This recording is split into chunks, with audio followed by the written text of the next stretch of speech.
We're live We're from live. Saturday night. No, it's not Saturday night. On a Thursday night in Hingham. Yes. Let's see that. Did I show up? Yeah, here we go. This is the place to be, Thursday night in Hingham. Andy drinks a beer. And the thing that's cool is the captions are already like, what are we doing? There was already 4 people. Let me see if it is actually going on YouTube. It's supposed to be going on YouTube because that's the first time I've ever done it on YouTube. Yeah, Andy Drinks a Beer is live on YouTube now too. Yes, God, making waves, making big waves. So, all right.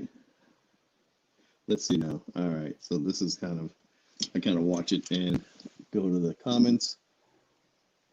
And Meg Wheeler is already saying, and she's still at a Dems meeting, so I can't hear what you're all saying, but I'm just so happy. 2 of my favorite people. And here is Laurel. Laurel! Yeah! Woo! I made it. Yes. It's a quick drive home. All right. Laurel, first time you got a mask on. I like it. Yeah, it's been a while. Yes. Good. Good. So I just want to say to everyone, hey, Brian and Laurel, thanks for coming on Andy Drinks a Beer tonight. For those folks who don't know, Brian McLaughlin is the owner of Seabird Coffee in Cohasset, Massachusetts, and soon to be open Localos Tacos and Tequila, which I'm literally counting the days that opens up soon in Hingham, and Laurel Shank, brewer at BAZ, and these 2 crazy kids got together and made a beer. So I'm really excited. You have no idea how excited I am. And especially, I wish I could have got Cutlip on, because Cutlip is like another one of my favorite artists. So it's sort of kind of like beer, coffee, and art. It's like, this is like the holy trinity for me. It's like, It really is. Yeah. And I'm like so excited about it.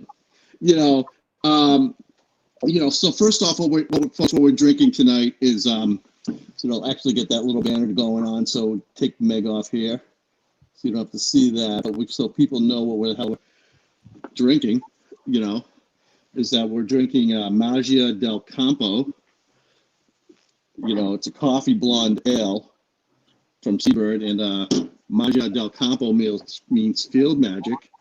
I'm going to hand it over to you first while I'm pouring this. Brian, I'm going to have you talk a little bit about your coffee, and then when you're finished, just go right to Laurel and say, hey, Sure. Why a blonde ale? Why the mash? So I'm going to pour this right now. Let me get my DXZ glass. It's only appropriate. Oh, perfect. Yeah, there you go. I go nonpartisan. I try to keep it neutral. Just a clear glass. Nobody's anyone because I have no other glasses. No. We'll have to send some your way. Well, I was hoping that's kind of why I led to that. I'm like, hey, I could use a glass or 2. Yeah. Nudge. Absolutely. If you were to look at my bar, and my wife hasn't been behind my bar, I literally have, I can't even tell you how many glasses from different breweries, because every brewery that I go to, I buy a glass. I probably have 50 different glasses under here, and it's a mess. But part of it is I have to get a glass of every beer that I drink. So Slanta. Isn't that the proper way though? I feel like the beer that you're drinking belongs in the glass by the person who put together the brewery or whatever. Like I know that Belgian style beers have their own specific glassware to it. I think that carries over to some other beers, Pilsners obviously and whatnot. Mm-hmm. But it's not, there are, hold on, I'm waving to Tracy from outside in, who walked up and gave me the face like, what are you doing? I'm sitting in the middle of Seabird right now. It's my wife is out. We got a sitter. We were supposed to have a date night, and I told her date night tonight was between me, Andy, and Laurel. So she decided to go somewhere else. We have a sitter, and I'm sitting in the middle of a cafe chatting with you cats. But anyways, about the glassware. Drinking a beer. Yeah, a beer. It doesn't matter. It's in a glass. Feels good. It's great. And this beer tastes delicious. So nice. Really hit the spot. Yeah, It really is. So Yeah, talk to us. yeah, so the beer is obviously after the name of the coffee, Magia del Campo and everything, which is from Tolima, which is out of Colombia and stuff. And I love that the notes, baker's chocolate, toasted almonds, and cherry, and everything, and duck roast. And first off, Brian, for you, and just to let you know, everyone knows, you can get this at Seabird. You can actually get it at Barrel House right now. So, Right.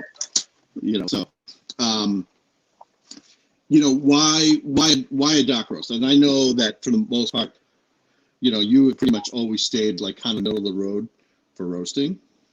So just quick clarification. It's actually a light roast. So Okay. the Magia del Campo, you might have the dark roast. So this is the beauty. This is actually a great talking point. So this coffee, Magia del Campo, is from Tolima, Colombia, kind of a war-torn area of Colombia.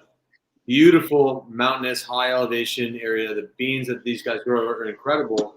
It's a hard time getting it out of Colombia for the past 20 years. So they finally had some cooperatives that have come together over the past 9 to 12 years, and people are finally putting money back into Tolima to get some of these great coffees out. This coffee, what I love about it and why it's so special to Seabird is that it's been such a versatile coffee to roast. Mm-hmm. That we do roast it. I roast it two ways. I roast it dark and I roast it light.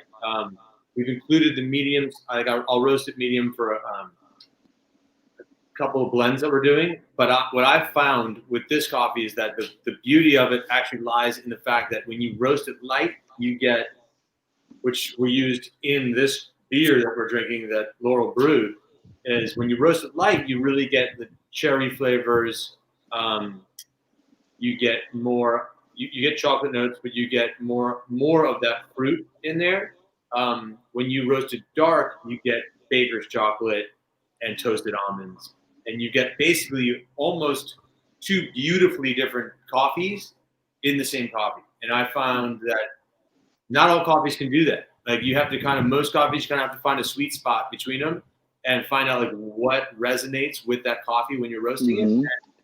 That's kind of where you believe as a roaster or just as a coffee drinker that it shines in that area or that spectrum. This coffee seems to be super versatile to me, and I found that in two areas, roasting it either light or as we roast it dark, and I don't really roast dark coffees. And Mm-hmm. the darkest I roasted is the roast that you have, Andy, I guess, in your hands. That darkest roast that I roast those are the two spectrums I find it shines best. And I think Laurel really wanted a light coffee for this coffee blonde. It's a blonde ale. Mm-hmm. And so she decided that this Magia del Campo was going to be perfect for her beer. And that's where we went with that. So it's actually the light roast of what you might have in your hands, Andy. It's the light roast of the Magia del Campo. All right. So I'll have to find, is the light roast at BHZ? Did you drop some? It is. Light roast at BHZ. All right. So when I go tomorrow to pick up my cutlet and my 2 4-packs of Magia, I'll grab a light roast and complement my dark roast and do a comparison there. So yeah. So Laurel, so why? One of my questions with Brian was why the blonde ale with the coffee and instead of an IPA? So I think going the IPA route is a very complicated introduction with coffee. So that one was pretty clear. We've seen so many dark beers that introduce coffee. And that's a tried and true, right? If you introduce some coffee conditioning with a dark beer, it's probably going to do just fine, right? We see that the blonde stouts are something that's kind of coming along. And my thought was this is a first iteration, and we're really excited to continue this partnership and this collaboration. And we'll see some other styles down the road, I'll say. I won't give away too much, but, some fun stuff coming up.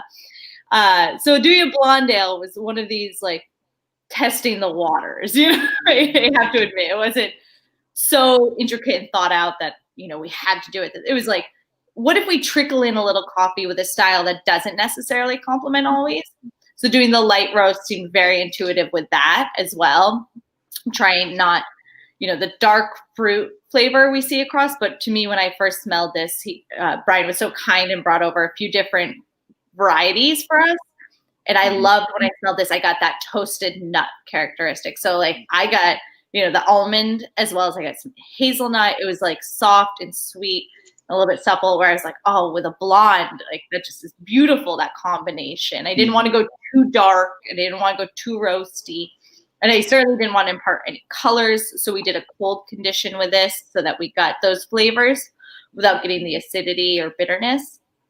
I mean, I'm just absolutely thrilled with how this came out. And although the blonde was kind of an experiment and we're lucky to do that on our small system, I'm very, very happy and could see this becoming a reoccurring product for us.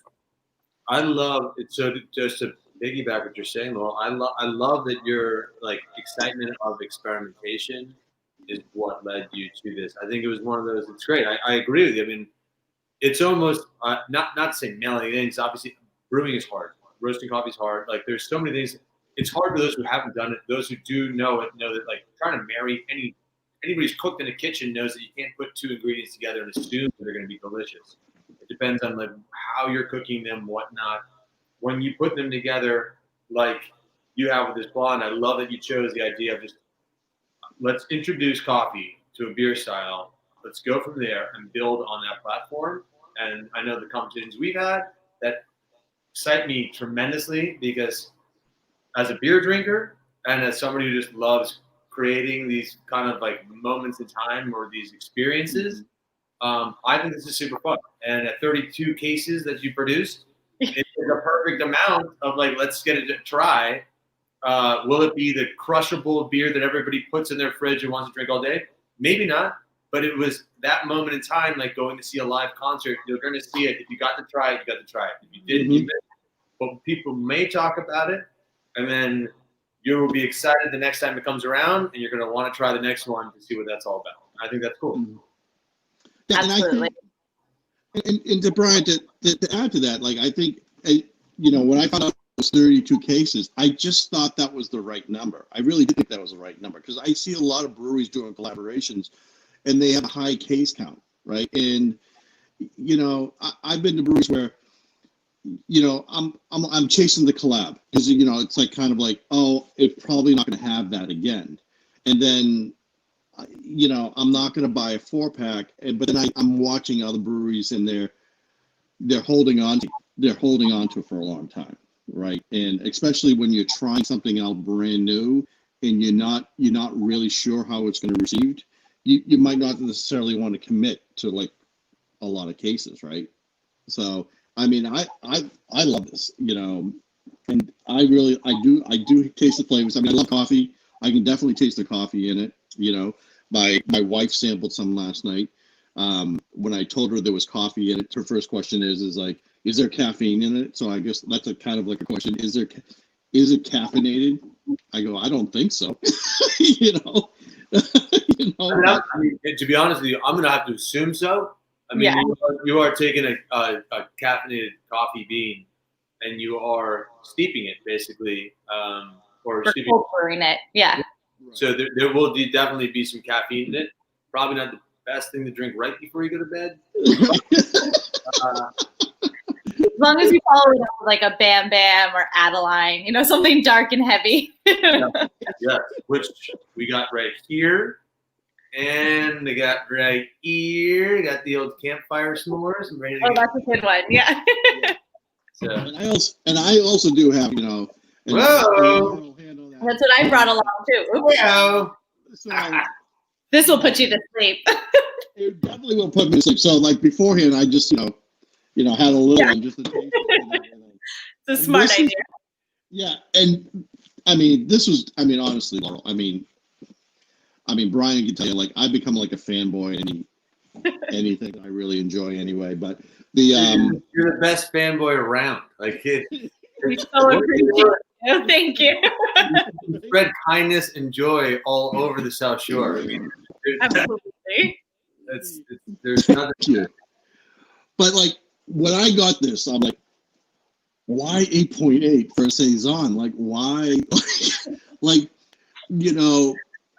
I'm used to saisons at a lot lower APV. I mean, it's awesome. I love it, and I'm like, okay, but I can only drink one because I will go to sleep if I have another one. Absolutely. This was actually really fun. And like, I have to admit, this is my first of, a lot of the recipes these days have been a lot of this, but so this, we did picnic day in the late or early fall, which was was on grape must. So it was like a mild saison, nice pink hue to it.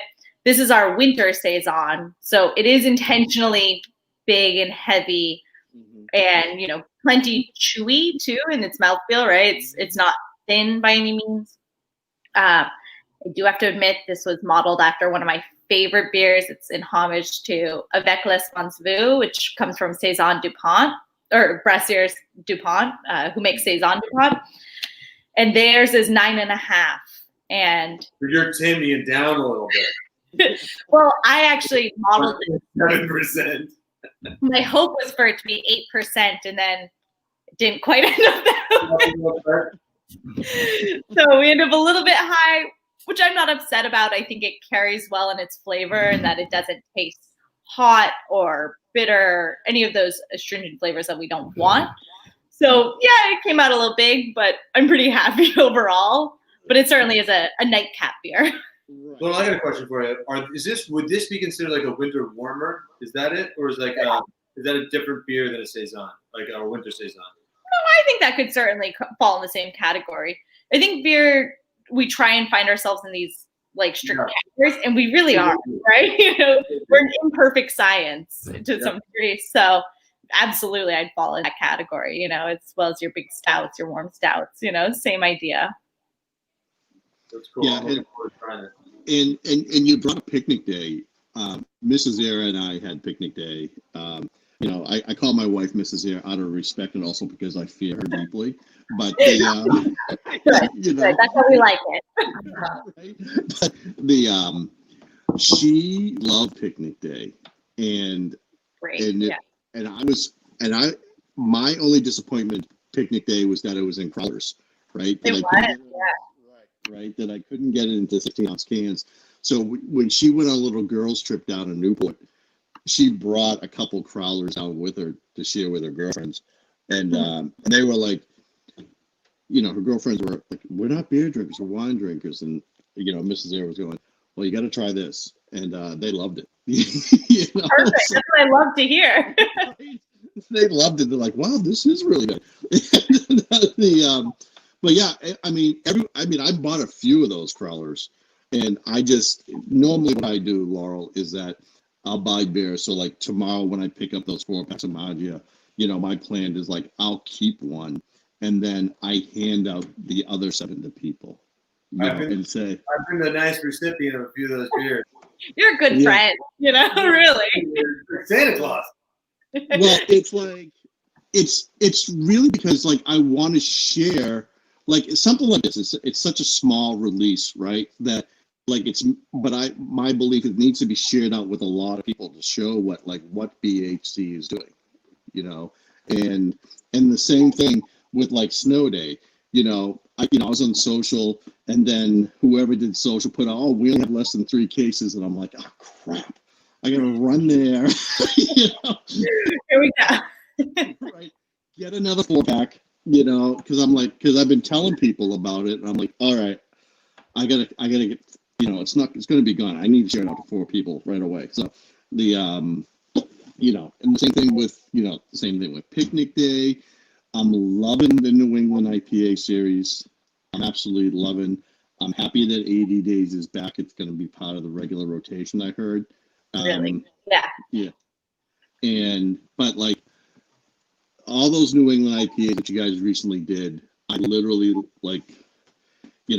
I would save a can back and then like grab my next door neighbor, and we literally, did a flight of all 4 of them together. You guys like, okay, you gotta try this one, and then we ranked them and everything, and they all like were within a point, point of each other. That 80 days we really loved. you know, and it was like, wow, like BHC is doing some pretty incredible things, and I know your DNA is all over that, right? So the so I have to concur with you, Andy. By the way, like I feel like, and this is actually no disrespect to BHC. Like I feel like when you guys opened up, I've come, I've enjoyed the beers. Right behind you opening up, several other local breweries opened up, so you kind of started dividing attention between other people. And I feel like I'm finally like almost coming back around and paying a lot more attention, and I'm being blown away. Like, what the hell was I missing? Like, why was I not spending so much time? Like, I feel like a friend who like all of a sudden got caught in shiny objects everywhere. And there's so many great brewers around. This is the beautiful place that we live in. We've got so many great neighbors doing such incredible things. You guys collaborate on so many great things with so many great people. But I'm really happy that I've been so focused on what you've been brewing recently. And it's literally like turned my head around so many times. I'm really enjoying it. I have a little headquarters for Seabird that we have a refrigerator in that does not carry milk products or anything related to coffee. And that refrigerator is basically stocked right now with completely head to toe barrel of stuff. And I love when people want to grab something out of the fridge and they're like, oh my God, I had no idea. They're just enjoying every second of it, which is so fun. Like to Andy's point, it's so fun introducing something and experience to somebody and be like, you need to try this. Like you just need to open it up and see this and experience it. Right. You guys are killing it right now. You're doing a really, really good job. Thank you. It's a great little beer freighter, it sounds like, you know. It's a very big beer freighter. We've been really, yeah. Oh. Yeah, and to Brian's point, like, you know, the people that I'm handing these out to are people that kind of have taken that journey. When, you know, when Russ first opened up the brewery, there wasn't a lot of breweries in that space on the South Shore at all. You're right. Probably Mayflower was really the only one, right? Can we give a real quick shout out to how great Russ is? Like, what a phenomenal brewer, and just like his beer story, his whole story. Him and Mary are amazing. So I have to say, we're lucky to have them living in our communities and having like in our backyard. Yeah, it's awesome. They're just great people. Sorry, they are. They're a real power team. They are. It's so cool. And then just in the last 4, you know, to Brian, your point, like all the shiny objects, like in the last 4 years, it just sort of kind of like has exploded with like, oh, I got to try this, right? It's like I got to try this, and this. And Mrs. Zero will tell you, like, you know, I have a lot of beer in my house, and like, you know, and part of it is too, a lot of it, especially with COVID and everything, it's been, I'm gonna try this. Everyone in the South Shore is just killing it, and I'm like, okay, where am I devoting my attention this week? You know, who's like doing something that's really interesting? So like, I find myself like spending the time during the week, like researching who's doing the releases, what do they have, you know, and what am I possibly gonna like, and like, you know, Jason can tell you, or, you know, Mary, I'm like, yeah, I'm pretty much almost at BHZ every single week. You know? You're our biggest fan. Yeah, and the thing is that, you know, and folks will ask me, like, why do you go to BHZ when you can get it like in the store? And I'm like, yeah, but you can't get everything at the store, right? So very intentional, yes.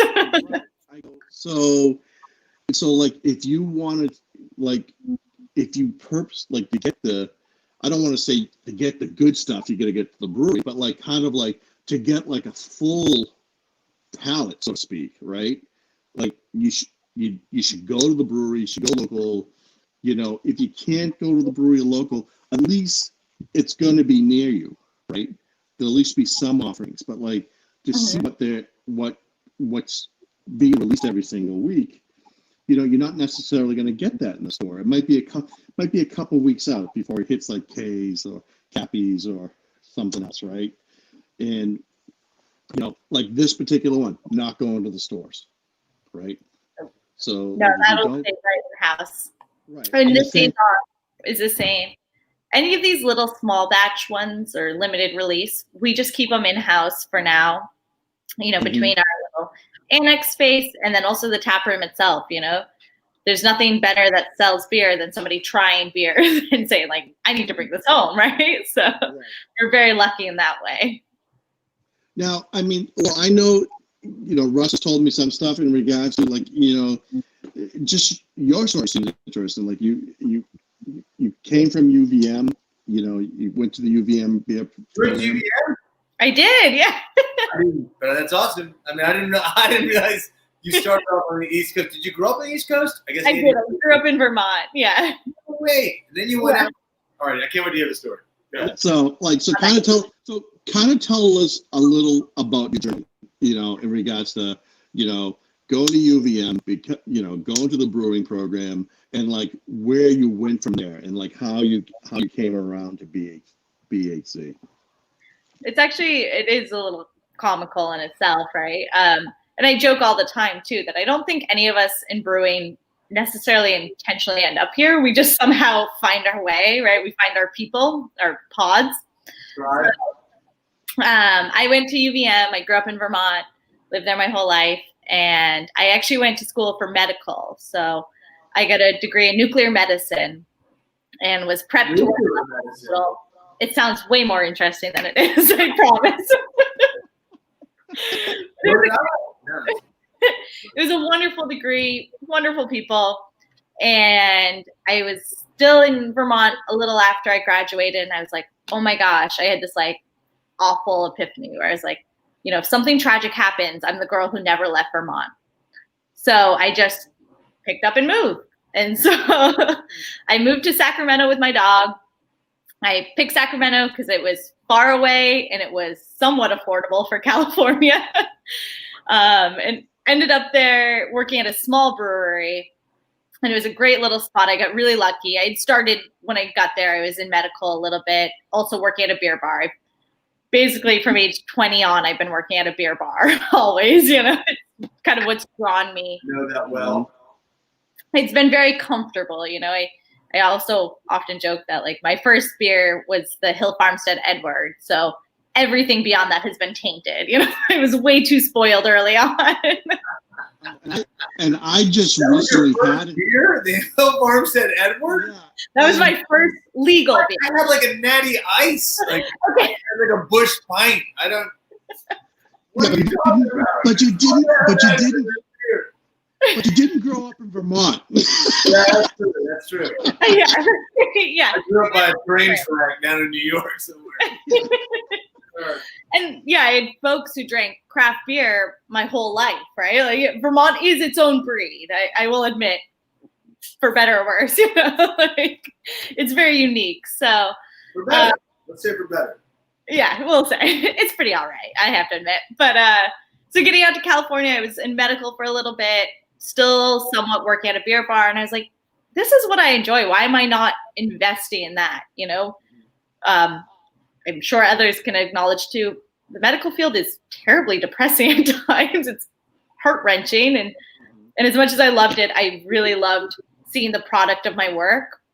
I did a little bit of homebrew at the time, and I was really lucky to start at a little small brewery that was getting set up and open. Helped them for a few months getting off the ground. And then I got a great offer from Drake's Brewing, which is in San Leandro, right outside the Bay Area. And so I went from my little brew house with 4 tanks to a production brew house with 28, 30 tanks, something like that, producing 50,000 plus barrels a year. It was quite a change, certainly. And so it was outstanding. I really just, what an opportunity. Moving back to the East Coast was a little interesting. It was something that for my partner, for his career, worked out really well. And coming back to my family was great. And joining Barrel House Z was just one of those like happenstance things that blended so well. I went in for my interview and I was like, this is the place, right? Getting to meet with Russ was such a great opportunity. And knowing that I learned under somebody like that, it's just not something you could ever pass up. And he's so humble in regards to, like, one of the things I've always said to him, like, dude, like, you were like the first brewer for Harpoon. Like no one knows that. Like, I mean, people know that, but you don't really talk about that, like, as part of the story. And he's just like so humble about it. And I'm just like, it's like, dude. It's like, I found him to be super humble. I mean, I've only had the time that I've known him is just from when we started this beer, and it like literally clicked automatically. What I loved was like he suddenly pulled down his mask to show me that he used to have red hair in his face. Now it's all gray because I was a ginger, which automatically we have a common bond because of that. But what I loved from my own story, not to take away from yours, Laurel, is the connections that he made. Like he found those assimilations between the two of us. Like he found those connections that we had similar to each other, which were already there. But I love when somebody, especially when you're somebody like Russ, who's got such an incredible career, and he is, of kind of like brewing royalty, if you will, or just like of like an old guard. That's like he has that experience, that knowledge. He's been in part of this business way beyond all the home brewing that people have done in their gardens in the 2000s. Guy was in '87 brewing beer at Harpoon. That's some time spent around this community and this whole industry. And the fact that he can still find those just like small collaborations, small connections. To me personally, with Seabird, I thought it was super humbling. I was like, God, this guy is just a great person. What I also find is behind closed doors, like even just his like excitement having you, Laurel, for the conversations that I've had with him, of like, I know he is fired up to have you as a part of the team with your ability to experiment and like push you to do what you want to do. That I thought was cool. Being the father of 3 daughters, it makes me feel really awesome to show them that there's this amazing woman brewer that we have in the South Shore. To be like, this woman is pushing it forward and experimenting, and like, this doesn't have to be a boys' game. Like, this is for incredible. Anybody can drink a beer, and anybody can make a beer if you have the palate to do it and the drive to do it and the know-how. Like, it's hard, and it's hard work, and it's for anybody. But you're a great example of pushing aside all the men that have been around it. Russ being one of the men who's been here forever, to show that he's like fired up to get you in there. It's cool. It's really cool. It's awesome. We're lucky. Oh yeah, so supportive. We're very lucky. And he has mentioned several times like how happy he is that like you're teaching him things like and he has said that like she's pushing me to be a better brewer, like because she's teaching me so many different things. I mean, like honestly, so like last March, one of the things I did was Pink Boot Society, right? Like chasing all the different breweries doing their Pink Boots blends and everything, right? And Mrs. Air, we're like kind of rating them and everything. Mrs. Air really enjoyed the Untold one the best because, BHC had not released theirs in March. People traditionally release theirs in March, right? So, and the thing I'm really excited is that it's like, I don't have to go to March to basically, saying, to support female brewers or anything. I can say, you know what? Laurel's kicking ass at BHC. I'm just going to go and get Laurel's beer. So like, there you go. Laurel doesn't need a Pink Blues blend because Laurel's making her own freaking blend, and making her own beer. To that point, too, you know what I love too is when you drink a beer, you don't really think about the gender of the person who made it. And I think what's awesome about it is that like it shouldn't even be the conversation. Like it's like, how good is this beer? You're like, what? She made that? Shit, this is awesome. He made this? Shit, this is awesome. Like that's the conversation, and I think it's cool because I think that is the conversation of. There's the equality right there. How good is it? Like you're talking about this. This is what we're the whole the conversation, and it stops being the man or the woman or the gender of whatever the reason be. Which I guess that is part of it. I mean, that's a conversation to be had. But I love that this becomes the equalizer. It's great beer, made by anybody. If it was made by an animal, you're like that monkey for a beer. Right. Aren't we all, right? Yeah. Right. Yeah, I think beer is equalizing that way, right? You know, of course, female in the industry, you know, I get some pushback, but overall, those within the industry have very little to say negatively. You know, like it is such a welcoming environment. I have been fortunate, you know, aside from small incidents and things like that. It's hard on a public perception side of things. But again, the public rarely knows until all of a sudden it's like, oh my God, yeah, you know, and that's a wonderful feeling, right? You're not going to ever say like, this was a male-made beer and this is you know, right. That is the saving grace of it all. But I mean, it isn't like, to Brian's point, like who made this? Who, like, it's basically finding out who made this. It's like, who's the chef, right? Who's the chef? Like any food or beverage and everything, it's like, it's just an art. It's like, who's the artist that made it? That's right? it. You know, and like, I mean, like Laurel, hats off to you. I mean, this is crushing it. Laurel, you're doing a good job. Appreciate it. You know, Laurel, how long have you lived here? We've been here about a year now, so it hasn't been long. Are you digging it?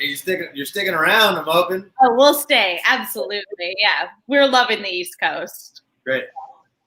We're here. Absolutely. You have more. We're North Shore, so we'll head south soon. Good. You got plenty of room on the South Shore for great people. That's a way, right? Yeah. Well, I mean, and I'm sure you find out, like, North Shore people don't go to the South Shore. South Shore people don't go to the North Shore. You know, and like I always say to I have a good friend that lives up in Raleigh, and you know, she grew up in Marblehead, and I always say to her, I'm like, yeah, I can't go to the North Shore. That's where the witches live. I can't go up there and everything. It's like you have to come down to God's country, Kennedy country. This is definitely God's country. You got incredible people doing incredible things up and down from Plymouth all the way up here. You know, access to the Cape, easy to get north. I mean, we're kind of secluded. It's beautiful. I didn't grow up here, and I'm so fortunate to live here now. I'm just blessed that like my life turns have led me here. And who would have guessed 5 years ago that somebody would be like, you'd be sitting on Andy Drinks a Beer, Facebook podcast, YouTube podcast, whatever it's called, and and I couldn't be more fortunate. I'm so happy. It's so cool. Absolutely. Well, I mean, the whole thing is, Laura, just to know, the way Andy Drinks a Beer came to being is that Mrs. Air throws this hullabaloo every single year. We can't throw the hullabaloo because of COVID this year. And so for this particular hullabaloo, usually I would have it just in a cooler, the beer in a cooler and everything. And she's like, no, you're not doing beer in a cooler. So, like, I get a text message saying, yeah, you're going to Best Buy. I bought a beer fridge. And then she sends me out to go buy beer, which was like kind of like the wrong thing to do, because I'm like, she's just fill it with the best stuff. I'm like, okay. Like, so literally I did the tour. I had, you know, BHC, vitamin C, Treehouse, like stock Good fridge. Untold stock this, and then at the hullabaloo, literally put all the beers on the wall with the numbers, and as everyone took a beer out of the magic fridge, I would cross a number so people knew how many were left to create the demand for like who was going to get the beer out of the fridge and everything. But then I still had a lot of beer, you know. And so and so then COVID hit, and I'm like, okay, I need to drink some beer. I go, I'll just start doing a show on Facebook drinking beer out of the magic fridge, and that's how it's been ever since. Andy, it's like probably one of the greatest COVID decisions I think anybody's ever made, because I remember your first one and being like so excited to see it, and where it's come now. Like, not only is it like it's equally as good as the first one, because the first one I thought was awesome, but like it is picking up steam, and you've like created such a fun like release and just like something for us all to do. Like, I just think it's cool for any of us who like, oh wow, what time is it? Yeah, I'm hopping on here. I'll check it out. Like, I can throw in a couple comments in there, listen to like some trivia, meet some new people. Like, I think it's just a great thing you're doing. It's cool. And, I love it. And Lisa, I just want to know, Lisa Julian is letting us all know that Laurel's doing the smartest beer around. Lisa, you're too sweet. Yeah. I just feel like the only saving grace this year is that it's a year of adaptability, right? You know, we've all learned how to adapt, right? For lack of a better word, but like we've all overcome so much, and we've figured out how to hit our markets. And so these video vlogs or however, you know, live shows, all these things are so cool because it keeps us engaged and active and not stagnant, you know, otherwise it's a really boring life. I agree. It's that pivoting aspect and like that adaptability, flexibility, all of that. Like, I think it's an opportunity to embrace what we have, and we have each other. And I think the community part of it, which I think both of you really acknowledge, and I know, Andy, you certainly do, because I've known you the longest. Like, I think this is one of those opportunities these past 9 months, or however long we've been living in this strange world, it's had some dark times, but I think the beauty is that I've seen is like, I spend every night I have dinner with my children. I didn't do that. I get that. I get to have these conversations remotely that I wasn't having at this time of night with the friends. Like, I'm opening up my world in this closed off environment to more things, and I'm willing to put in the time and the work, because the eternal optimist in me knows that like there are others out there who want this that aren't wallowing in like, yes, I understand that there's heartache, there's pain, there's suffering, but there's always some sort of bright light in a day. There's got to be some little point of beauty. And if this 1 hour is my point of beauty for today, then as my children and I do every single night, we go through a rosebud thorn. This is my rose for the day. My bud is tomorrow going through Donut Friday. My thorn might have been getting up at 5 in the morning after going to bed at 1:45 last night, putting Seabird back into a COVID-friendly environment. Yeah.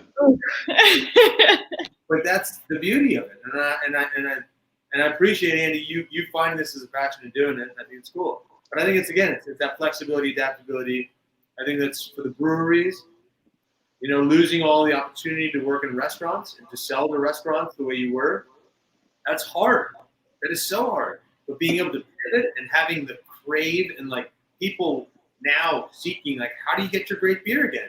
It's driving people right back to the heart of where it was created. Like, I'm going to the breweries now to get my beer, to bring it home to my house, to enjoy it. And I think when the world opens up again, going to like the idea of Andy, me opening locales, we'll have our taps and we want to provide beers that, you know, or, you know, promote other community members. It'll give us an opportunity and a platform to remember like what happened these past 9 months, and we can be much more attentive on like, I care about those around me that are living in the world around me. That local, that feeling of like wanting to support local is just vibing across the South Shore, and I'm sure it's vibing across the U.S. like that. And I love the fact that I get to know who my neighbor is, and Laurel, you're now our neighbor for the past year, and getting to know the people around us doing these cool artisanal stuff. That's what I want to support. That's what I would love to focus all my energy on supporting, because that's the name of the restaurant for me. It's called Locales. That was decided before this pandemic ever happened, and the idea is to support local people around us, bring in through some Mexican flavors, but Mm-hmm. put it all in a space that's that we can support each other. And I don't know. I think there is some beauty in this fucked up world. Excuse my language. Prime time. Yeah, and when COVID started, the one thing I said to Mrs. Air, Mrs. Air has just been like, since this whole thing started, has just been like working day in, day out. She's a very busy person, and God bless her that she just burns the irons at both ends there, right? So, but I did say to her, one of the things that this is an opportunity for pause to reevaluate, becoming small again and the benefits. One of the things she always say to me was like, she would call me Mr. 1950s man and everything, because I'm always reminiscing back when I grew up, where you went to the local market, the neighborhood market, right? And they would have most things, and you kind of knew your neighbors, right? You knew everything, and you would spend your day on Saturday. You spend your day on Saturday going around doing your errands, but all the businesses that you visited on that day, you knew them. You knew all those small business owners, right? And you got a certain level of service because of having that familiarity and everything. That's I know I said this to you, Brian. I mean, that's one of the things I love about Seabird is the sense of community, and that sense of community that you brought back to Cohasset Village. And you're seeing that in regards to, whether you're promoting Aleco, out of Holly Hill, or right. Anyway, you're Alec White. The guy could be one of the greatest bakers I've ever met, and he's the sweetest human to walk this planet. Oh, right. Come on, bakery. And now you working with BAZ and collaborating, providing coffee for their beer, right? And that's great, right? And then people going, and just even like what BHC does is then, promoting Blue Ribbon, having Blue Ribbon barbecue come in there, right? And like, so like people are getting familiar. I was having a conversation tonight with someone earlier saying like, oh yeah, a lot of times I just go to BHZ on Friday nights just to get barbecue. Darn good, I have to admit. I'll be right tomorrow night. You want to do you did comedy last week, whatever, and like I was dying. I was bummed that I couldn't get there. The hiccups at home, but like I had it like marked off my calendar. I'm like, God, how great would it be to go see some local comedy? Like, let's go. We all need a bit of it right now. God knows. But yeah, I mean, it's that type of stuff, and I just think it's awesome, and I look forward to what you come up with next, Laurel. I mean, I can't wait. I mean, like now I'm waiting to get my my email from BHZ on Tuesday evening to see what they're releasing this week. So I got a question for you. Oh, go ahead. Laurel, sorry to cut you off. No. What's your favorite beer to drink? Both of you, if you had a style, or what's your favorite beer to brew, Laurel? Andy, I'll answer the drinking one with you, Andy. Laurel, to brew and drink. So my favorite beer to drink from Braillehouse C is Dolphins on Parade. I have to admit, it's just one of those that like fruity IPA. Yummy. I have to admit, I had a couple before I came to it. It's just something about it. It's like cashmere hop blend that we use with a little bit of Barber Rouge. It's just like something about that cashmere hop is that fruity pebble, berry fruit. It's just outstanding. It's not quite, but it is the New England of sorts without being so aggressively where I'm like, I feel like I'm chewing on something, right? Like it's a fine line in that. With pulp. Yeah, right. I'm pouring it out. It's like thick. Yeah. So Dolphins is just like, yeah, I could drink that every day for the rest of my life and I'd be a good life. Brewing wise, I have to cheat. And I'd say like the Pilsner, which isn't out yet, but will be soon in the next couple weeks, was just a beautiful brew. Will it come out in a couple weeks? It'll be out right after New Year's. Oh, nope, maybe right before New Year's. Don't quote me on that. It'll be out soon. How about that? Right. So the Pilsner was a beautiful one to brew because Pilsners are a clean, simple recipe in themselves. So when it comes to going through the system, they're nice. And then you also have the time, we gave it 6 weeks of conditioning. So you've got this wiggle time built in, whereas like other beers, you expect a certain schedule. This, I'm like, it takes what it takes. And there's something beautiful in that. And it's tasting really nice. We used a Saaz hop in that. We've got I hate to plug too much, but we've got some really fun Belgian items coming up.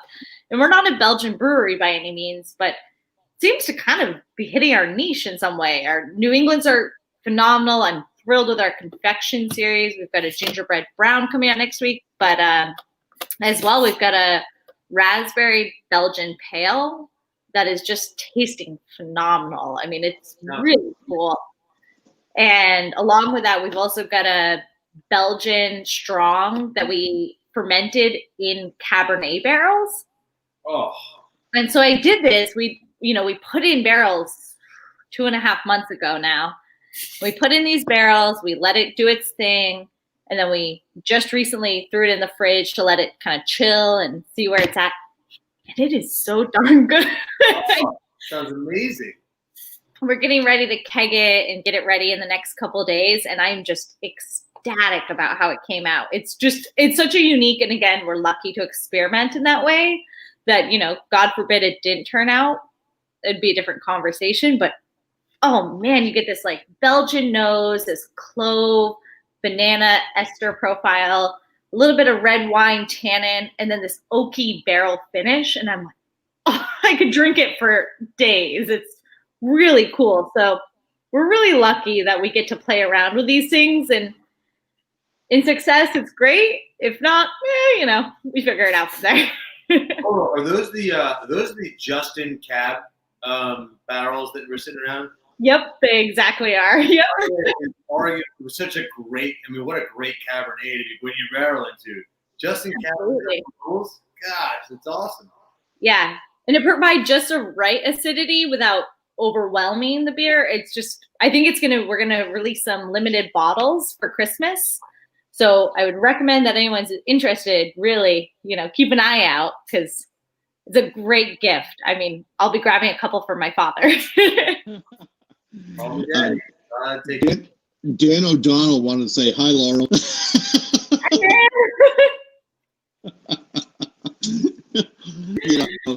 And to answer your question, I think my favorite late. It's like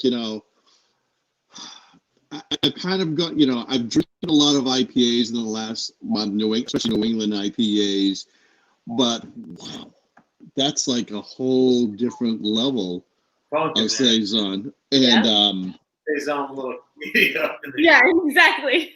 That's a great description. I love that. Yeah. And the thing is, and it was funny, like how I got it is my son had recently moved to Queens, and Finback is not too far from his apartment. And I said to him, I'm like, oh, I think it was Vitamin C had done that collaboration with Finback. And I'm like, oh, I want to see the other side. I go, so can you grab me a couple bottles? That's the newest thing is me doing bottles of beer, like kind of like the differences. But I said, oh, grab me a couple bottles. Like, what do you want? I'm like, well, you never know what they have.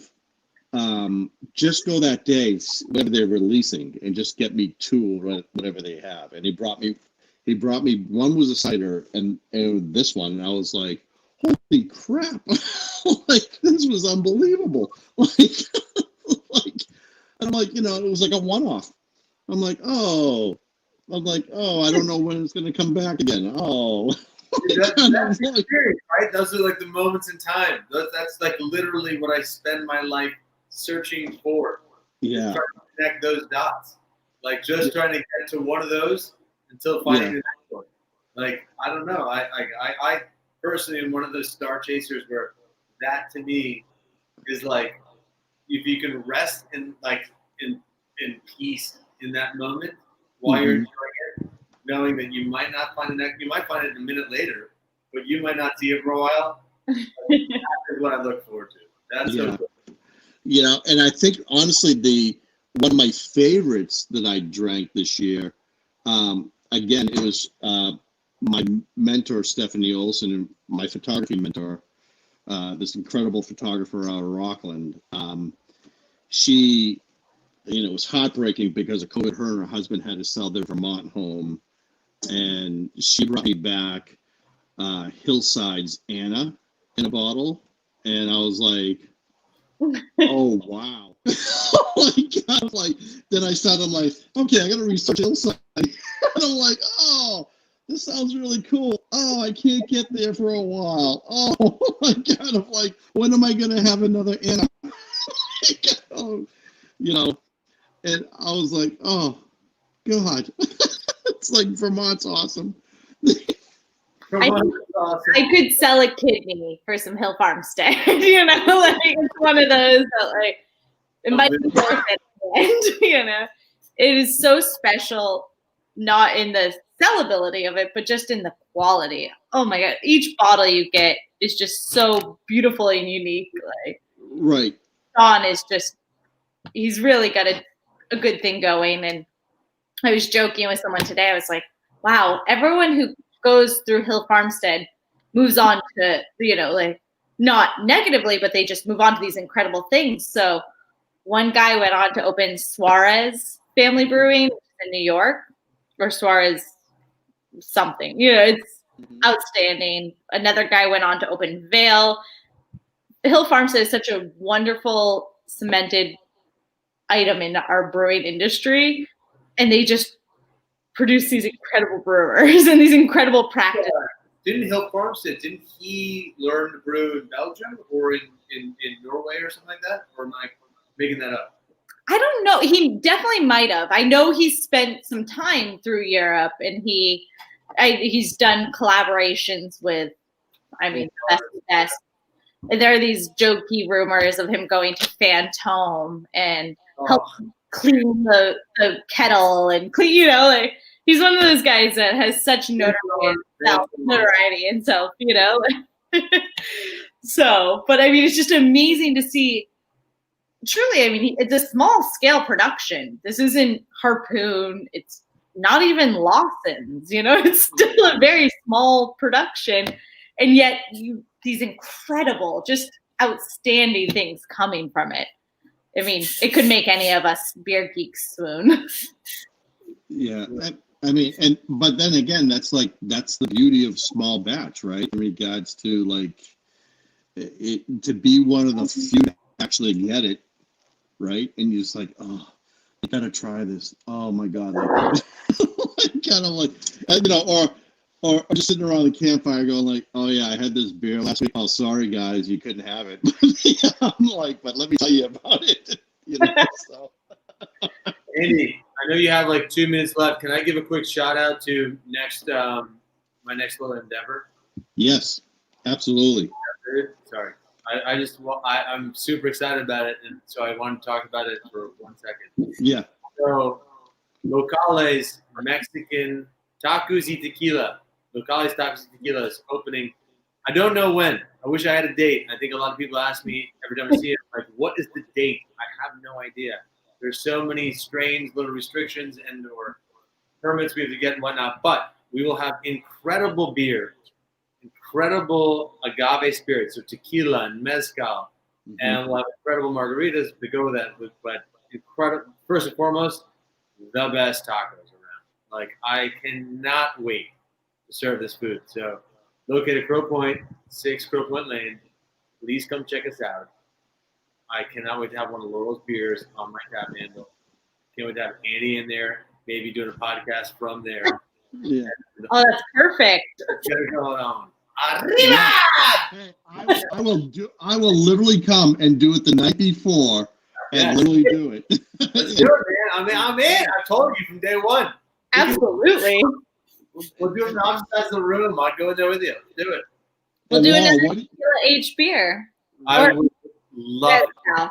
I would prefer mezcal aged. mezcal aged beer. Let's do that. That's what I've been to. How about, by the way, a little like a Mexican lager? I mean, talking about we didn't. Absolutely. Beers I like, but Mexican lager is my summertime beer. It's also all year round beer. So. Yeah, absolutely. No, I mean that's a beautiful, clean, and it's kind of a universal style. Like although it's labeled as such, it's one of those beers that you get someone who's a non-beer drinker, and you give them that, happy as a clam.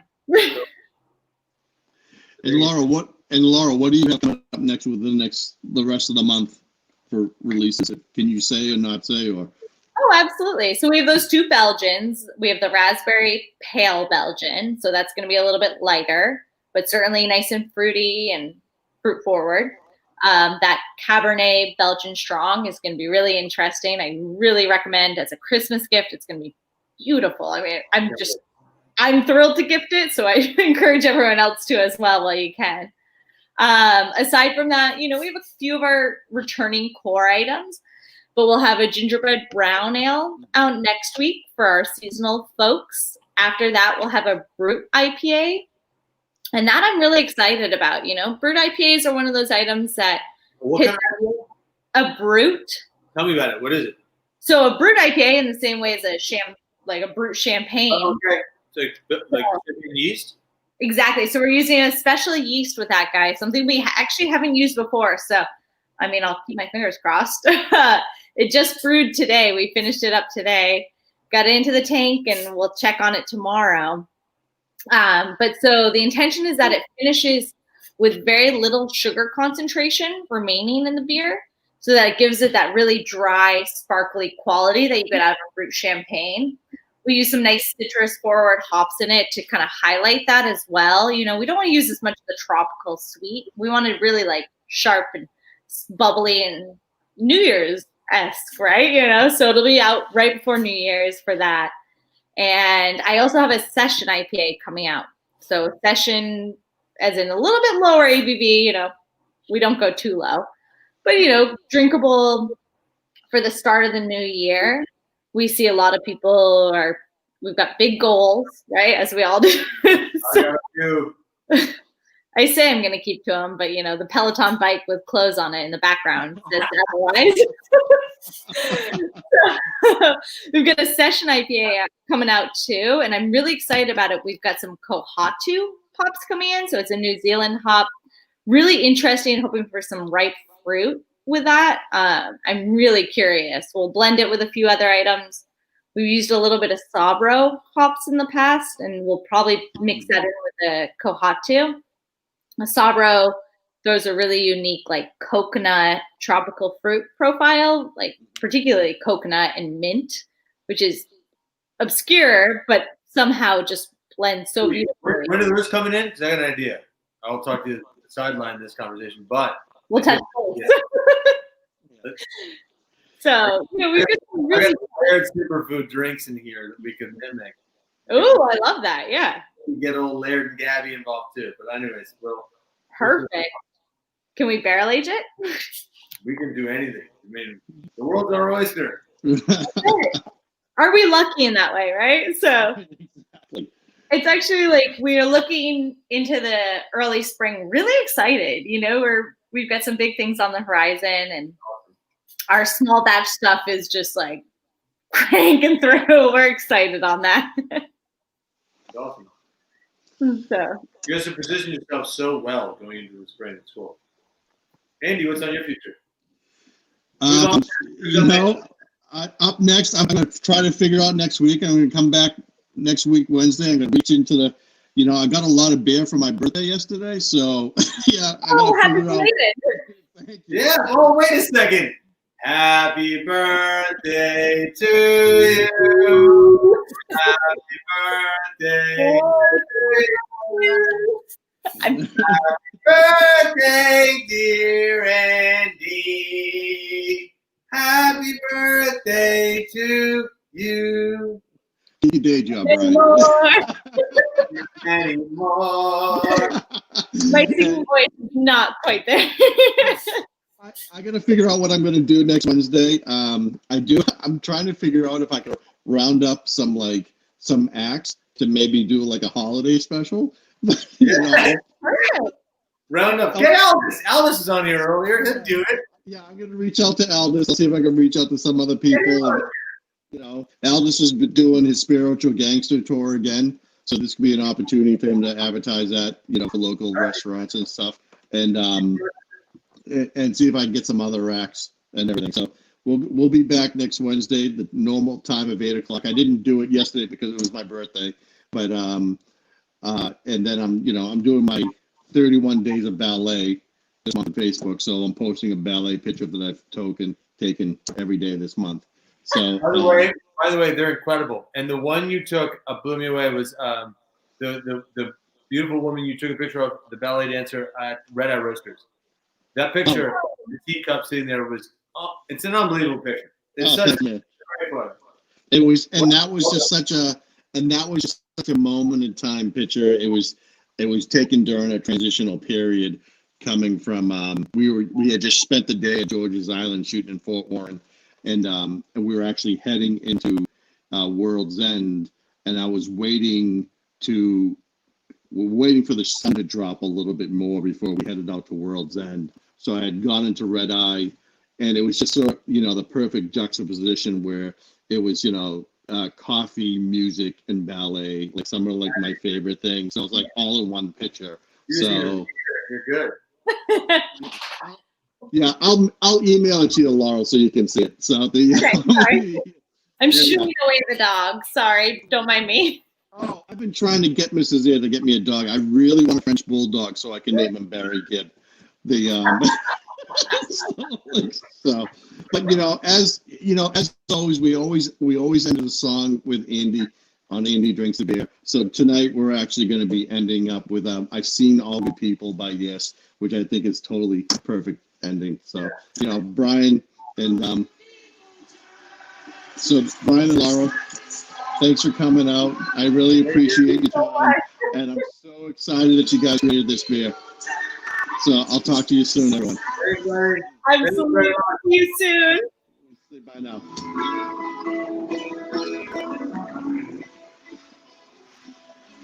We don't get people tonight. Who's that, Chihuahua? Yeah. They told us he was a corgi. It seems like a lie. Hey, it's a corgi. Here you go. Like, you're gonna take him, right? Sometimes, come on, you can. Nope, don't climb on the laptop. Oh, Brian, it's so good seeing you again. Oh, thank you very much. It was fun. I appreciate it. I want some of that Cabernet. I'm coming for that. Oh, it's so. Please. Brett's enough. It's so interesting. I'll come together. Of course. We'll save a bottle for you, okay? Make sure. I'll talk to you. Okay, bye. Bye.